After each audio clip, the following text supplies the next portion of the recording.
Hello everyone, क्या हमारे देश से डेमोक्रेसी खत्म हो चुकी है? आप में से कई लोग बोलेंगे बिल्कुल भी नहीं, हम जिस पार्टी को चाहें वोट दे सकते हैं, जिस पॉलिटिशियन को सबसे ज्यादा वोट मिलते हैं वो एक्चुअली पावर में आता है, तो डेमोक्रेसी तो है हमारे देश। लेकिन ये सवाल इतना भी आसान नहीं है। देखो, मैं ये तो नहीं कहूंगा कि आप किस नेता को अपना भगवान मानते हैं या नहीं मानते, भगवान है हमारे, हम भी पूजा करते हैं। मैं आपके सामने फैक्ट्स रखूंगा, आपको डिसाइड करना है कि आने वाले इलेक्शंस पे किसको वोट डालना है। मैं जो आज इस वीडियो में दिखाऊंगा वो हमारे देश की असलियत है। क्या लगता है आपको, हमारा देश डेमोक्रेटिक कंट्री है? डेमोक्रेसी के ऊपर डिस्कस करने से पहले दोस्तों ये जानना बहुत जरूरी है कि डेमोक्रेसी होती क्या है।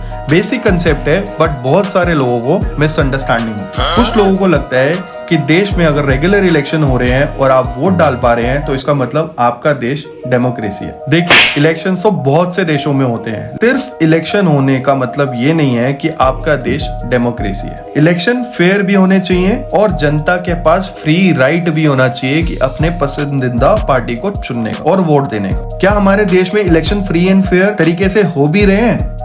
अरे कहना क्या चाहते हो?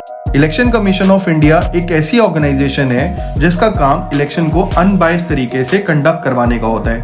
लेकिन इस कमीशन पे भी ऐसे आरोप हैं कि ये कमीशन भी बायस्ड है और पार्शियल है। शर्म आनी चाहिए यार, शेम शुड कम।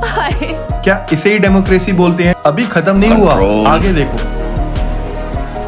कंट्रोल। मैं आपसे एक बात पूछूंगा, क्या लगता है आपको हमारे देश का अगला पीएम कौन होगा? कांग्रेस ने भी हमारे देश को संभाला है और ये बात भी सच है कि जैसे दिल्ली की डेवलपमेंट हुई है मिस्टर केजरीवाल के अंडर, ऐसी कोई भी स्टेट इतनी जल्दी डेवलप नहीं हुई आज तक। ऐसा नहीं है कि ये पीएम नहीं बन सकते। इस चिंटू को देखिए। दिल्ली आने का मकसद क्या?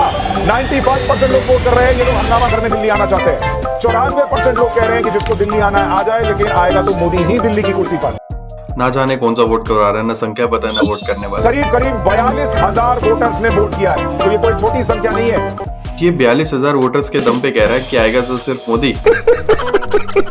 जब मनमोहन सिंह जी प्रधानमंत्री थे हमारे देश के, उन्होंने कम से कम 117 बार प्रेस कॉन्फ्रेंस करी थी।